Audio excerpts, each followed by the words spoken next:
Primera de Pedro capítulo 2, versos 11 y 12, ya lo leímos, se me hace en la escuela bíblica. Primera de Pedro capítulo 2, versos 11 y 12.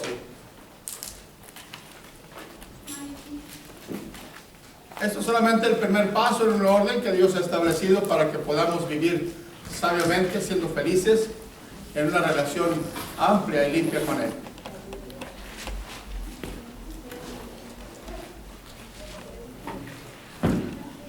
Primera de Pedro capítulo 2, versos 11 y 12.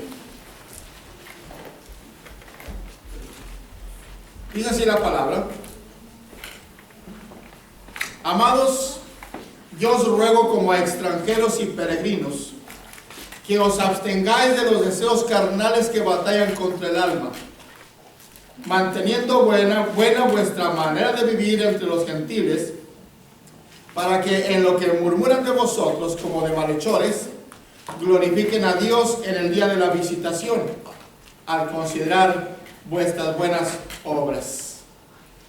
El versículo 13 dice: Por causa del Señor, someteos a toda institución humana, y hacia el rey como a superior, ya a los gobernadores como por él enviados, para castigo de los malhechores y alabanza de los que hacen bien. Porque esta es la voluntad de Dios, que haciendo bien, hagáis callar la ignorancia de los hombres insensatos. Y luego en el capítulo 3, ahí sí vamos a leer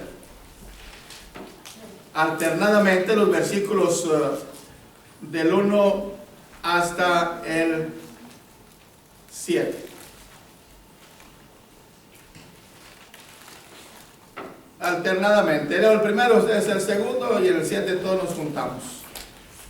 Y dice así la palabra: Asimismo vosotras mujeres, estad sujetas a vuestros maridos, para que también los que no creen a la palabra sean ganados sin palabra por la conducta de sus esposas.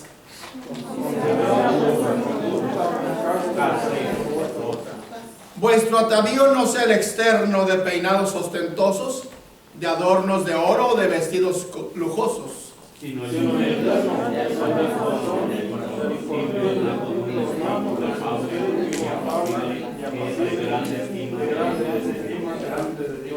porque así también se ataviaban en otro tiempo aquellas santas mujeres que esperaban en Dios, estando sujetas a sus maridos,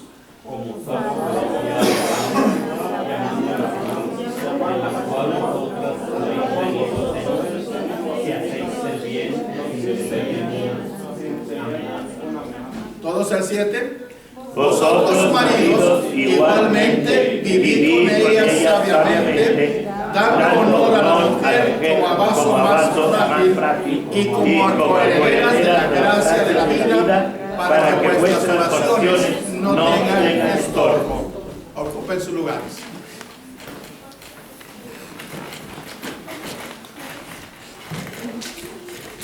Leo los versículos 8 y 9 para ustedes. Finalmente, sed todos de un mismo sentir, compasivos, amándoos fraternalmente, misericordiosos, amigables, no devolviendo mal por mal, ni maldición por maldición, sino por el contrario, bendiciendo, sabiendo que fuisteis llamados para que heredaseis bendición. Gracias, Señor, por darnos la vida en este día.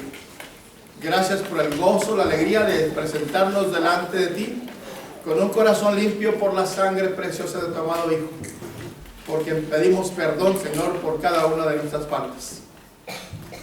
Y te rogamos en el nombre de Jesús que hables a nuestras vidas a través de tu palabra misma y que nos dé la firmeza necesaria para ponerla en práctica en nuestra propia vida, a fin de que en realidad podamos ser felices como es tu propósito, andando en tus caminos y haciendo tu voluntad.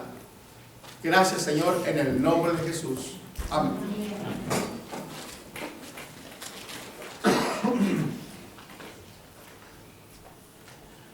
Me eché unas pastillas a la boca para medir el tiempo del mensaje, así que para cuando mis pastillas se acaben, el mensaje estará acabando. Pero espero que no me pase lo que le pasó a aquel pastor, que se echó una pastilla a la boca supuestamente y empezó su mensaje y pasaron 30 minutos y no terminaba. Pasaron 45 minutos y no terminaba, la gente empezó a salir. Se empezó a ir la gente. Llegó la hora y solamente la familia del pastor estaba sentada ahí enfrente. Y pasaron 15 minutos más y entonces la esposa se levantó y le dijo: oye, pues ya todos se fueron. Ya, párate. Y dice, se sacó lo que tenía en la boca y se dio cuenta que era un botón. Difícilmente se lo iba a acabar. El apóstol Pedro, hermanos, nos deja grandes consejos prácticos, sencillos, aplicables a nuestra vida actual, aplicables a su propia vida personal. Así como se aplican a mí como pastor, se aplican a usted como esposo, como esposa, se aplica a usted como hijo, como hija, se aplica como hermano, como hermana, y se aplica aún como iglesia. Y hay varios aspectos de los cuales me gustaría hablar en esta ocasión. A través de su carta, empezando desde el capítulo 1, el apóstol Pedro nos exhorta a que tengamos pleno conocimiento de un principio que nos beneficia a todos por igual. Que Dios en su misericordia nos hizo renacer para una esperanza viva. Es decir, nos volvió a dar otra vida, porque estábamos muertos en pecados y delitos, dice la Escritura. Pero Cristo con su muerte en la cruz llevó todas nuestras cargas, todos nuestros pecados sobre Él mismo, para que con su sacrificio nosotros fuésemos limpios y que las puertas se abrieran para que pudiéramos tener una hermosa relación personal con Dios. Aquel que profesa a Jesús como Salvador personal puede darse por dichoso, por bienaventurado, como diría el mismo apóstol Pedro. La palabra bienaventurado significa dichoso, feliz. Podemos sentirnos felices porque Dios nos ha dado una verdadera y auténtica vida, nueva completamente. Una vida en donde solamente el Señor está viviendo en nosotros, en donde nos ha limpiado, nos ha purificado completamente de todo tipo de impurezas, y nos manda que vivamos de acuerdo a esa vida que Él nos ha dado. Desafortunadamente, muchas veces queremos echar mano de nuestra vida antigua para vivir la vida presente, y es donde tenemos problemas en nuestra vida personal. Las cosas no nos salen bien. Hay tristeza, hay dolor, hay llanto, hay vergüenza, hay deshonor, hay deshonra. Porque queremos vivir las dos vidas. La vida antigua tanto como la vida nueva que en Cristo Dios nos ha dado. La única forma en cómo podemos disfrutar verdaderamente de esa vida especial, magnífica y eterna que Dios nos ha dado es siguiendo sus consejos fielmente, paso a paso, sin apartarnos ni a derecha ni a izquierda, para que podamos vivir a plenitud esa preciosa vida que Él nos ha regalado. Una vez que hemos venido a Cristo Jesús, el mismo apóstol Pedro nos exhorta a que así como nacimos espiritualmente a una nueva vida, que sigamos creciendo en ella. Y ese es uno de los primeros problemas que enfrentamos muchas veces. Nos conformamos solamente con aceptar una verdad que disfrutamos sin duda, el de ser hechos hijos de Dios. Pero no continuamos, no seguimos avanzando en el conocimiento de ese Dios maravilloso que ha tenido misericordia de usted y de mí y nos ha regalado una vida eterna. Lo conocemos poco a Dios. Por mucho conocimiento que usted y yo tengamos de Dios, si lo comparamos con el tiempo que tenemos de conocerlo de manera personal, nos damos cuenta que no hemos avanzado mucho. Porque aún nos pueden las cosas materiales. Aún nos puede, hermanos, la tristeza y el dolor. Aún hacen mella todas estas cosas en nuestra vida cuando sabemos que no estamos solos en la vida diaria. El dolor nos aqueja. La enfermedad nos ataca y nos dejamos vencer fácilmente muchas veces.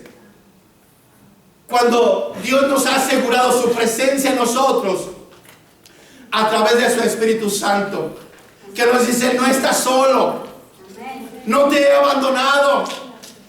Puede que te sientas solo, puede que creas que estás solo, pero en realidad nunca lo vas a estar. Ahí estoy yo a tu lado. Basta con que clames a mí, basta con que me llames y yo atenderé a ti inmediatamente. Nos cuesta trabajo hacer realidad esto que estoy hablando, hermanos.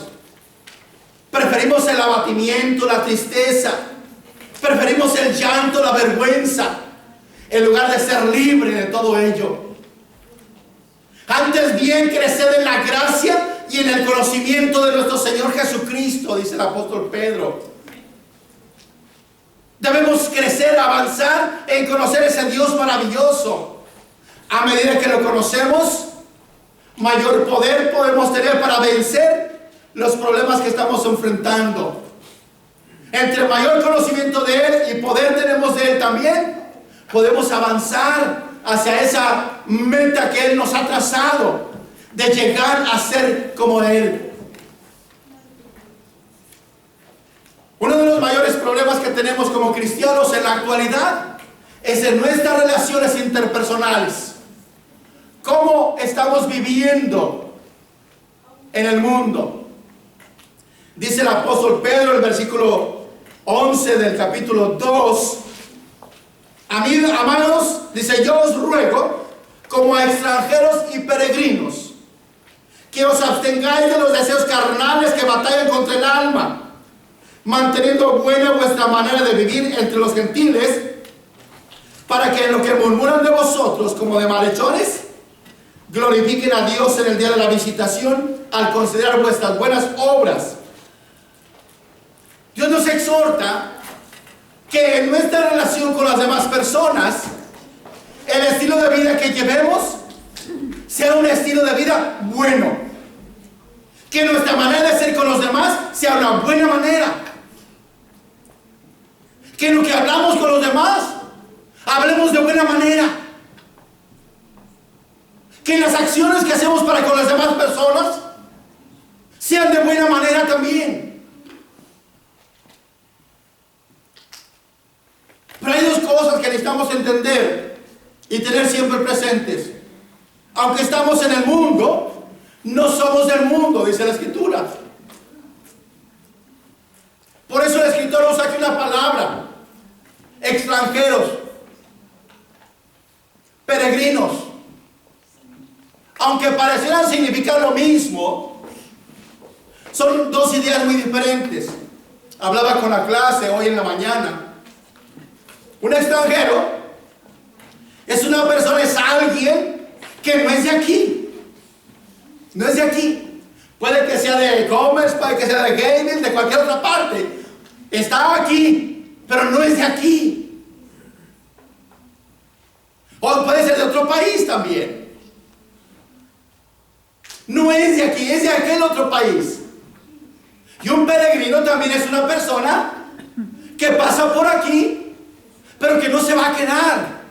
Va a seguir su camino, su ruta, hacia donde piensa llegar. Todo el tiempo que tarda en atravesar Jefferson, esta persona es considerada como peregrina, está de pasada. No se va a quedar, está de pasada simplemente. Y es el concepto que necesitamos tratar en esta mañana, aplicándolo a nuestra propia vida personal como hijos de Dios. Somos hijos de un Dios que no es de este mundo. Jesús dijo: mi reino no es de este mundo. Por lo tanto, todos aquellos que somos seguidores de Jesús, que somos discípulos de Cristo, que somos hijos de Dios, entendemos que aunque estamos aquí en este mundo, somos extraños a Él. No pertenecemos a Él, estamos de pasada solamente.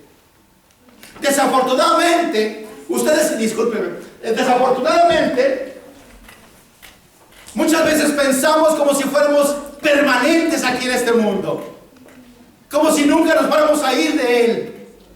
Echamos raíces en este mundo. No queremos vencer todos los hábitos y costumbres hemos adquirido en este mundo, no queremos deshacernos de ellos. Planeamos para vivir aquí, planeamos para estar aquí, planeamos para casarnos aquí, planeamos para tener hijos aquí, y en cierta forma está bien. Pero cuando pensamos que como cristianos no pertenecemos aquí, sino que estamos de pasada, entonces debemos de poner nuestra vista en la dirección correcta. Estamos de pasada.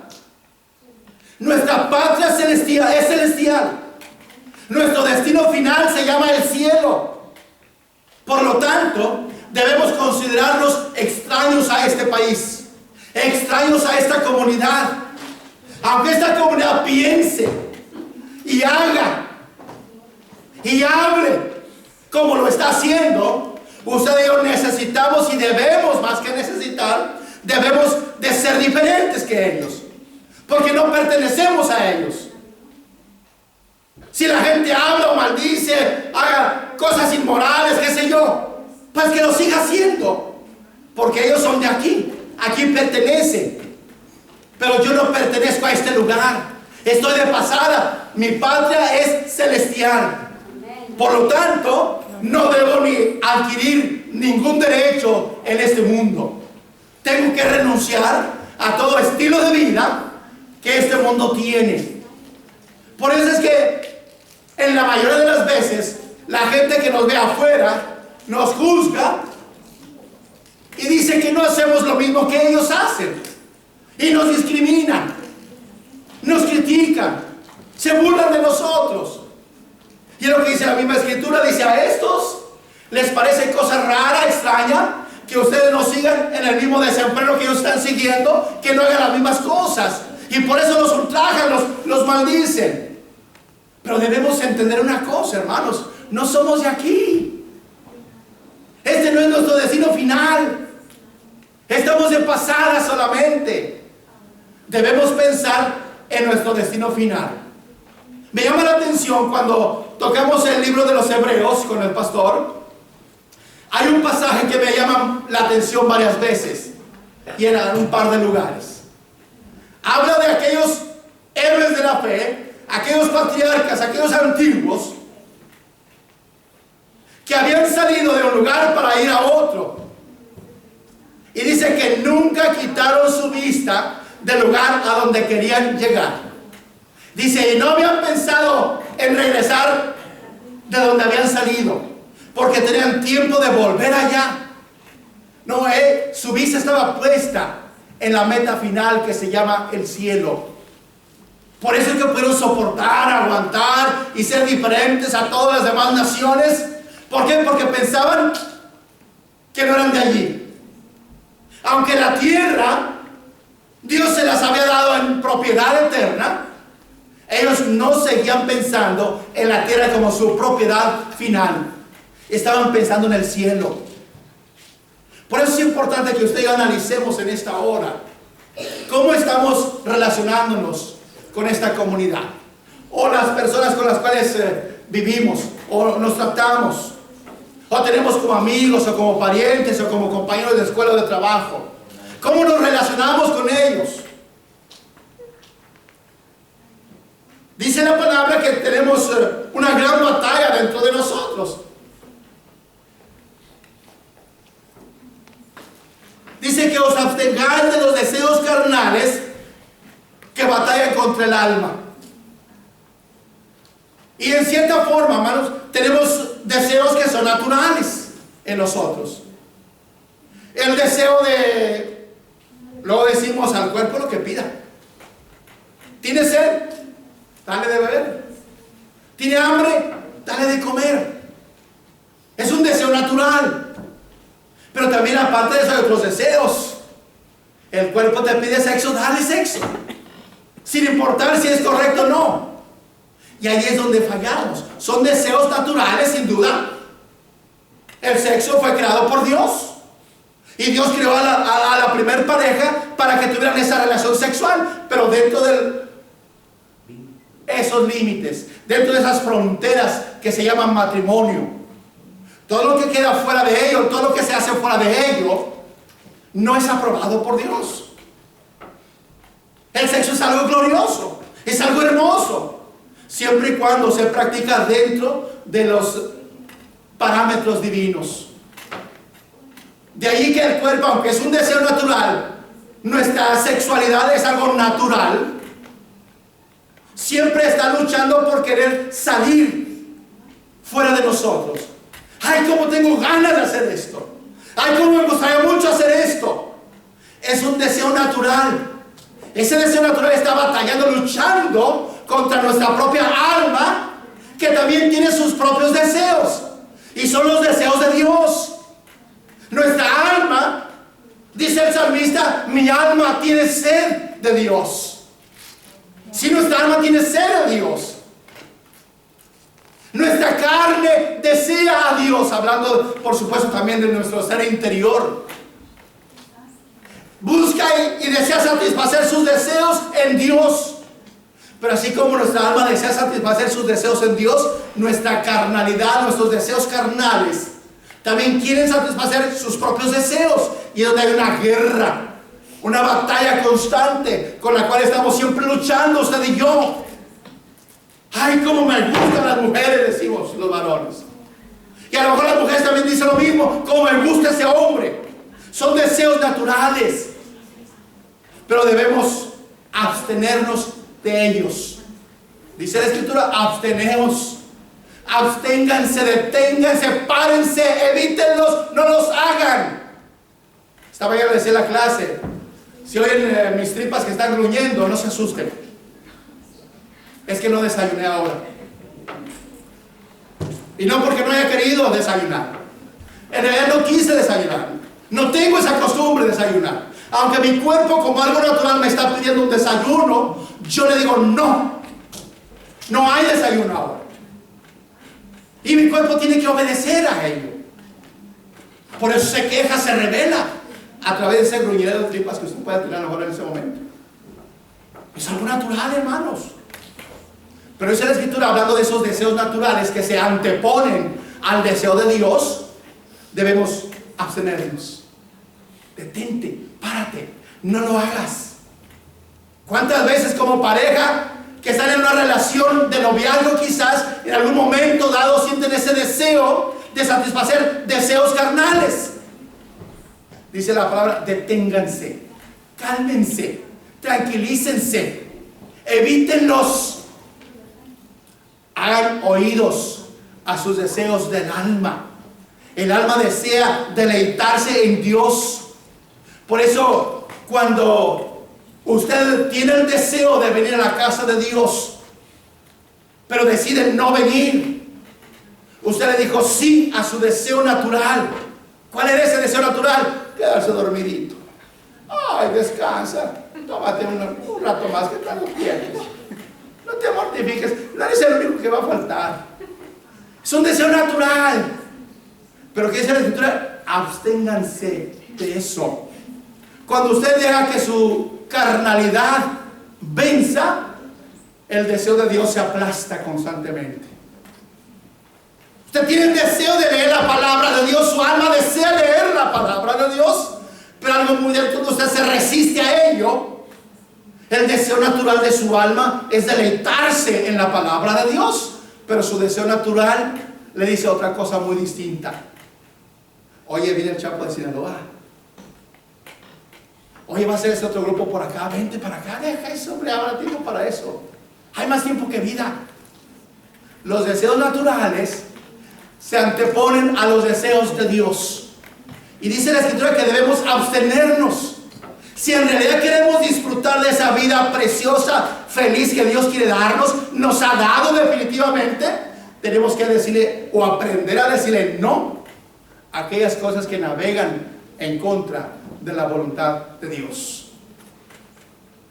¿Cómo es nuestra relación con la gente que nos rodea? Aquí se nos exhorta en el versículo 12 a mantener buena nuestra manera de vivir. A mantener buena nuestra manera de vivir. ¿Cuál es la suya? ¿Cuál es su manera de vivir con sus compañeros en el trabajo? ¿O con sus compañeros en la escuela? ¿O con sus vecinos? ¿Cómo es su manera de vivir? ¿Es diferente de la que vive aquí con nosotros? ¿Es diferente de la que vive dentro de su casa? ¿O es la misma? Aquí se nos exhorta a vivir una buena manera, o vivir de buena manera. ¿Y cómo es esa buena manera de vivir? Se nos exhorta a vivirla bien, vivir nuestra vida bien, en buena manera, en buena forma. ¿Por qué? Porque tenemos una gran multitud alrededor de nosotros que tiene sus ojos puestos en cada uno de nosotros. Nos están juzgando, nos están viendo y juzgando lo que hacemos, decimos o pensamos incluso. Por eso de ahí la importancia de mantener buena nuestra manera de vivir entre los demás. Si usted vive una vida aquí dentro de nosotros, en la iglesia, pero vive una diferente en su casa y otra diferente en su trabajo, pues cae un desorden, un desequilibrio tremendo allí. De ahí de que sus deseos carnales superen más a los deseos del espíritu de su alma o los deseos de Dios. Dice por causa, en ese mismo versículo 12, dice, para que en lo que murmuren de vosotros, como de malhechores, glorifiquen a Dios en el día de la visitación. El auditorio a quien Pedro escribió, los hermanos a quien Pedro les escribía, los cristianos en ese tiempo eran acusados de diversas formas. Falso, por supuesto. Eran acusados, y esto lo platicábamos en la clase, eran acusados de canibalismo, es decir, de comer gente, aunque no está muy lejos de la realidad, ¿verdad? Cuando usted está hablando de alguien más, está comiendo gente. Pero no es el punto. Y tomaban como fundamento para decir que eran caníbales el hecho de que se comían el cuerpo de Jesús. Y es que eso es lo que es la cena del Señor, en donde el jugo de la uva y el pan simbolizan el cuerpo y la sangre de Jesús, del cual participamos para celebrar o conmemorar la muerte del Señor Jesús, tal y como Él nos encomendó que lo hiciéramos. Y de ahí se agarraban los demás para decir: son caníbales, se comen a Jesús. Otra acusación muy seria que hacían era que éramos inmorales, o eran inmorales aquellos hermanos. ¿Inmorales por qué? El fundamento que tenían era que hablaban y hacían mucho énfasis en el amor uno para con el otro. Se aman hombres con hombres, mujeres con mujeres, se están amando, son inmorales. Vea, lo que no se sabe se juzga mal. Y era una de las acusaciones que los primeros cristianos tenían. Por eso la exhortación de Pedro de que su manera de vivir fuera siempre buena, para evitar ese tipo de problemas, ese tipo de cosas. En la actualidad pues, se puede hablar de diferentes maneras. Yo recuerdo cuando recién me convertí hace ya bastantes años de ahí. Mi padre me llamó en una ocasión la atención, porque ya íbamos mis hermanos y yo, ya nos habíamos convertido al Señor. Sus familiares iban ahí con cuentos, ¿verdad? Y me dijo mi papá: tú eres el que estás aquí en mi ausencia, ¿por qué estás permitiendo que pasen estas cosas? Le digo: ¿cuáles son? Que ahí donde van, que hay muchos borrachos, que hay muchos marihuanos, que hay muchos drogadictos y prostitutas y no sé tantas cosas. Le digo: no, pues le han informado mal. Esos serían en su vida antigua. Y en realidad muchos de ahí salieron. De la drogadicción, de la prostitución, de la homosexualidad, del lesbianismo. Muchos de esos convertidos de allá venían. Y ahora estaban adorando a Dios, viviendo una vida nueva, diferente, una vida llena del amor de Dios en su corazón, una vida distinta, limpia completamente. Pero la gente que no sabe, al juzgar a las personas, juzga parejo, se lleva a todos por igual. Y somos acusados, hermanos, de diferentes maneras. Si usted al salir de aquí va a un restaurante y empieza a exigir que le sirvan con malas palabras, oiga, pues ¿qué testimonio entonces va a dar usted? Va a decir, no hombre, los cristianos son muy enojones. Nos van a jugar parejo a todos. Esto no me gusta así, que me lo cambien. Tráigame uno nuevo, por favor. Ya ven, por favor, dicen. Hermanos, se nos critica con dureza. El Señor es blasfemado muchas veces por causa de que no estamos viviendo bien buena nuestra vida. Por eso es importante. Queremos vivir en verdad una vida aceptable no solamente a Dios, pero que los demás entiendan que de veras es una vida nueva y aceptable. Debemos mantener siempre nuestra manera de actuar en cualquier parte, tanto aquí como allá y acullá, donde quiera que usted ande, que usted sea el mismo, no que usted sea un esposo diferente cuando sale de casa o cuando está en ella. Debemos ser siempre las mismas personas. Y dice aquí en la palabra, para que glorifiquen a Dios en el día de la visitación, al considerar vuestras buenas obras. Y dicho sea de paso, además de esa razón que emplea el apóstol Pedro, también nos hace saber de algo muy importante en este mismo versículo, que Dios en algún momento de la historia, que está por venir, por supuesto, va a visitar este mundo. Hablar de una visitación es hablar de un juicio de parte de Dios sobre este mundo en el cual estamos viviendo, aunque no seamos de Él. Y vamos a suponer, hermanos, que usted está ahorita aquí como estamos, que el Señor viniera, su corazón estaba adorando a Dios, estaba escuchando la palabra de Dios. ¡Qué bueno! Nos vamos con el Señor. Pero ¿qué pasaría si usted está por ahí en un centro nocturno? O anda por ahí dándole vuelo a la hilacha, por ahí baile de esto y del otro. Y el Señor viene con un juicio sobre este mundo pecador. ¿Qué va a pasar de usted? ¿Qué va a hacer de usted? ¿Se irá? ¿O se quedará? Recuerdo una anécdota muy vieja de un pastor que cayó en pecado.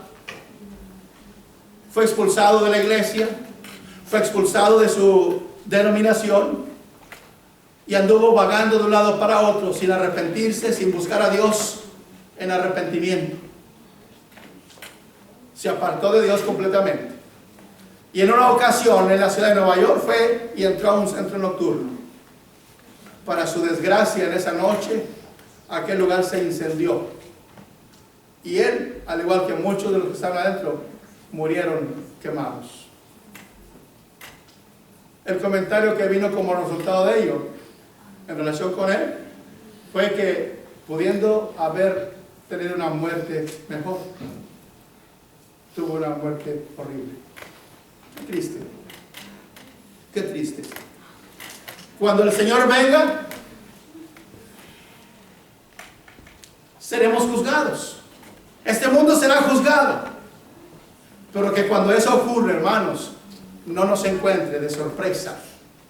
Por lo tanto, nos exhorta a que debemos mantener nuestra buena manera de vivir entre los inconversos, entre los incrédulos. Verso 13. Por causa del Señor, someteos a toda institución humana, ya sea al rey como superior y a los gobernadores como por él enviados, para castigo de los malhechores y alabanza de los que hacen bien. Porque esta, ¿qué dice? Es la voluntad de Dios. ¿Quieres decirlo conmigo? Es la voluntad de Dios. ¿Cuál es la voluntad de Dios? Que haciendo bien hagáis callar la ignorancia de los hombres. En relación con el versículo anterior, que nos sometamos a esa autoridad, que la respetemos y que seamos obedientes a esa autoridad. Esa es la voluntad de Dios. Déjame decirle, hermano, como cristianos, muchas veces actuamos mal cuando se trata de obedecer leyes, reglas, sea de la comunidad, o sea del Estado, o sea del gobierno federal. Debemos someternos a las autoridades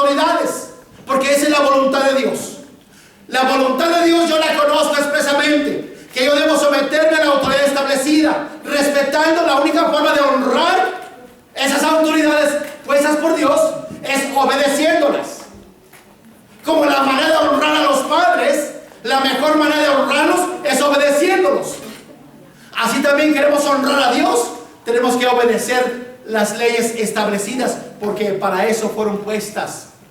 ¿Qué es lo que pasa, hermanos? Muchas veces ustedes y yo manejamos de manera descuidada, atentando algunas veces contra nuestra propia seguridad y a veces contra la seguridad de personas que viajan con nosotros en nuestro vehículo. Dice el límite 25 millas por hora, es una zona escolar, pero usted va a 30, 35, 40. ¿Qué es lo que está pasando? Usted está pasando por encima de la ley. A usted no le importa la autoridad. A usted le dice a Dios: no me importa lo que tú estás diciendo. Es más, me vale. Es lo que usted está haciendo cuando usted va encima de ese límite. Va usted en la carretera, dice que el límite es 60, 55 millas, es lo que he visto yo en todo el tramo de aquí a Gainesville. 55 millas por hora. Yo mantengo el límite siempre en los 55. Cuando trabaja el cruise control, el piloto automático, lo pongo 55, porque a veces no trabaja, pero mantengo el pie 55. Pero yo veo que pasa, hermano, 60, 70, me pasa la gente. ¿Cuántos de esos que me pasan serán cristianos? Dicen: me vale. Y por eso ocurren los accidentes. Y a veces nos toca a nosotros sufrirlos de manera directa o indirecta, sea a través de nuestra propia experiencia o de alguien muy cercano a nosotros. Me vale, yo le piso y vámonos. Hermanos, estamos atentando. Es más, estamos tentando a Dios cuando hacemos eso. ¿Qué pasa con aquellos que tienen niños pequeños? La ley establece que un niño de determinada edad o determinada estatura debe usar un cierto tipo de asiento en donde vaya restringido dentro del vehículo. Yo he visto cristianos que llevan a sus pequeños en sus piernas manejando, o los llevan a su lado por ahí sin cinturón, o los llevan atrás pero van brinque y brinque atrás. ¿Qué es lo que están haciendo esos hermanos? ¿Sabes qué? Dios, me vale lo que tú digas. Me viene vanga la autoridad. Yo hago lo que quiero, lo que se me pega la gana, eso hago. Tal vez usted no lo dice con esas palabras, pero con su acción lo está haciendo. ¿Cuántos asientos tiene su vehículo? 4, 5, 6. ¿Cuántos asientos tiene su vehículo? Ese número de asientos o ese mismo número de cinturones que tiene, esa es la capacidad de su vehículo. Pero ¿cuántas veces rebasamos esa capacidad y echamos a uno atrás y otro más allá y otro más allá? Estamos sometiéndonos a la autoridad. Estamos atentando no solamente contra nuestra propia integridad física, pero también por aquellos que decimos que amamos. Llámese hijo o llámese hermano o hermana. Demuestre su amor por sus pequeños ajustándoles un cinturón. De otra manera, a usted no le importa ni su propia vida ni la de su pequeño, mucho menos hacer la voluntad de Dios. Qué triste, hermanos, que cosas como eso esté pasando dentro de nuestra comunidad cristiana. Es la realidad. Si me equivoco, corríjame. Tal vez usted no esté dentro de ese número. Qué bueno, gloria a Dios por ello. Pero sepa a lo que se atiene. Si usted hace cualquier cosa que vaya en contra de lo que es la voluntad de Dios. Y por último, en el capítulo 3,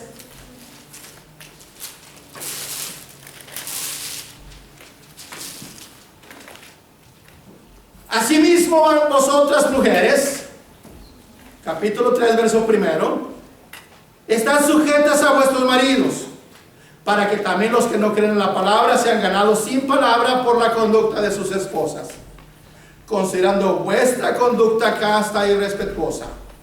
Vuestro atavío no es el externo de peinados ostentosos, de adornos de oro, de vestidos lujosos, sino el interno, el del corazón, en el incorruptible ornato de un espíritu afable y apacible, que es de grande estima delante de Dios. ¿De qué habla aquí? ¿De las mujeres? Sí. ¿De los hombres? También. No solamente de la mujer, sino también de los hombres. De la mujer habla de que debe sujetarse a su marido. Sobre todo tenemos que hacer la aclaración. Bíblicamente es en el Señor. Usted debe someterse a su esposo en el Señor Jesús. Es decir, dentro de lo establecido por Dios. Claro, si su esposo le dice que usted se va a prostituir, oiga, usted no tiene que seguirlo en esas indicaciones, por supuesto que no. Pero en todo lo que tenga que ver, hermano, dentro de las cosas buenas y hermosas que Dios ha puesto para usted, usted tiene que someterse a su esposo. Oye, hermano, a veces en lugar de que haya patriarcas, hay matriarcas. En lugar de que el esposo sea el que diga la última palabra, sí, mi amor, la mujer es la que decide. ¿Sabe cuando le conviene? ¿Verdad? Cuando hablamos de la mujer y hablamos de una hermosa relación con el Señor y de un asistir constante a los servicios de la iglesia, a veces las esposas se quejan de los esposos que no son creyentes. Y yo me pregunto, ¿por qué no son creyentes? ¿Es que no le han dado testimonio? ¿O es que usted no se somete a su autoridad y le dice a su esposo, hazme esto, y usted dice, no, porque hazlo tú mismo? Muchas veces, hermanos, queremos que nuestra pareja se convierta al Señor Jesús, como usted, como yo. Pero, ¿qué estamos haciendo, usted y yo, para que eso sea posible? ¿Queremos que sea Dios quien venga personalmente a hablarle a nuestra pareja? Eso es algo que usted y yo podemos hacer con toda confianza, con toda libertad. Pero ese hablarle a nuestra pareja debe ir apoyado por un hacer. ¿Cómo estoy haciéndolo yo? ¿Cómo lo estoy viviendo yo? Usted debe hablarle a su esposo con sus propios hechos. ¿Cómo usted se comporta? ¿Cómo es con su esposo en la casa? ¿Se preocupa porque su esposo tenga lo necesario ahí en la casa? ¿Tiene su ropa planchada, lavada y planchada? ¿Tiene su comida ahí lista para cuando él llegue?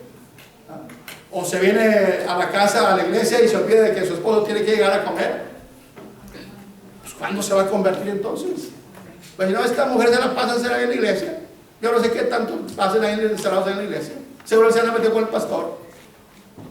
Hermanos, damos pie, damos lugar a que el esposo inconverso no quiera creer en todo lo hermoso que Dios tiene para él.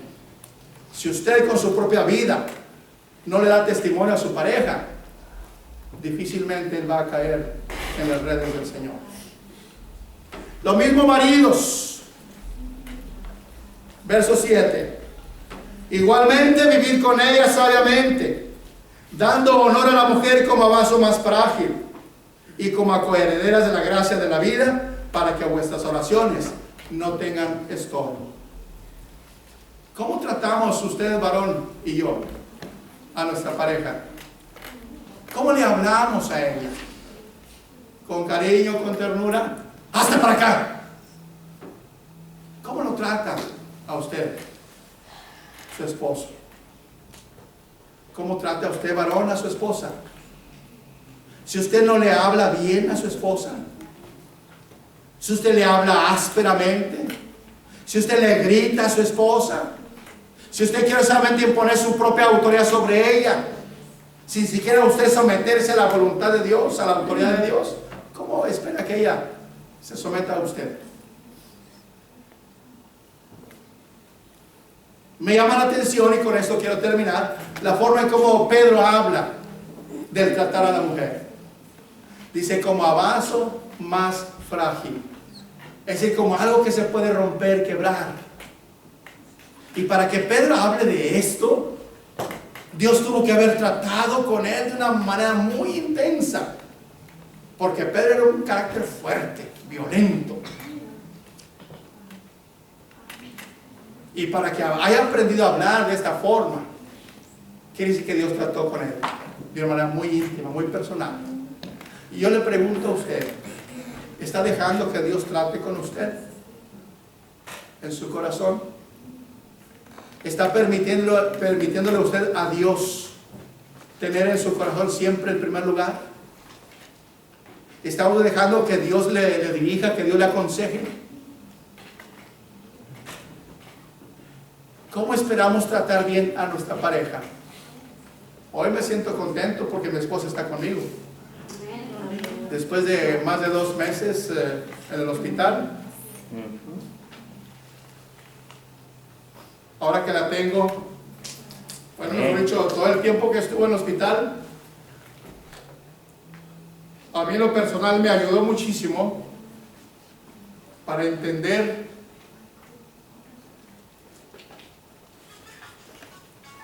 que la amo hoy más que cuando nos casamos. Algo que no me había dado cuenta yo. Verla ausente de casa y en las condiciones que estaba, Dios me abrió los ojos a una realidad que no puedo negar. La amo profundamente. Amén. Gloria a Dios.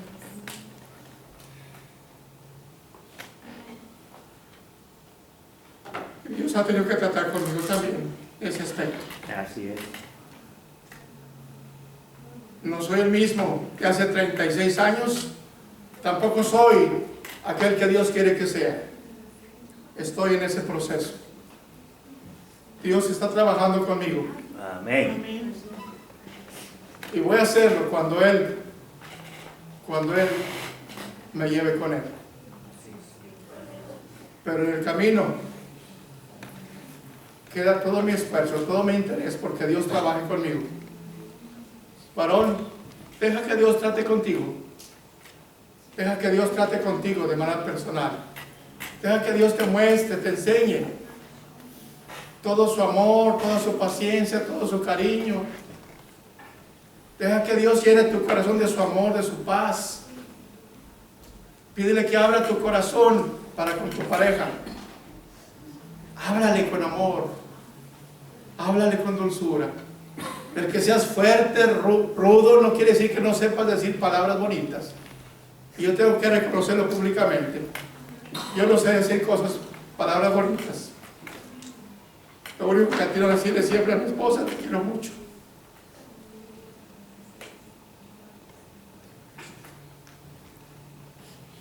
Gloria a Dios. Y le doy gracias a Dios por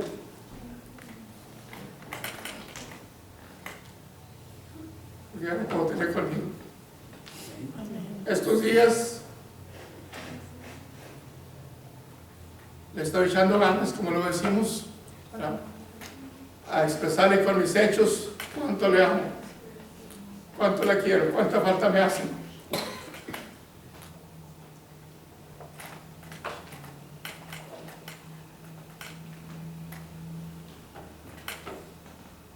No puede valerse todavía por sí mismo. Y es ahí donde le digo, Señor, qué bueno eres. Gracias por mi esposa. Amén. Enséñame. Enséñame a amarle y a respetarle como lo que es tu hija y mi esposa. Y le doy gracias a Dios por la esposa que me ha dado y por los hijos que a través de ella me dio y los nietos que ahora tenemos. Me siento honrado con todo lo que Dios ha hecho en mi vida. Y le ruego a cada uno de ustedes, Dios quiere bendecirnos y bendecir a quienes nos rodean, pero para que la bendición fluya a través de nosotros y llegue hasta aquellas personas que no lo conocen, tenemos que vivir y experimentar nosotros mismos a ese Dios precioso y luego poderlo manifestar hacia afuera con realidad. para que la gente que lo ignora pueda conocerlo, tal y como podemos conocerlo ahorita usted y yo. Amados, que el Señor les bendiga. Amén. Pónganse de pie, vamos a recibir la bendición de Dios.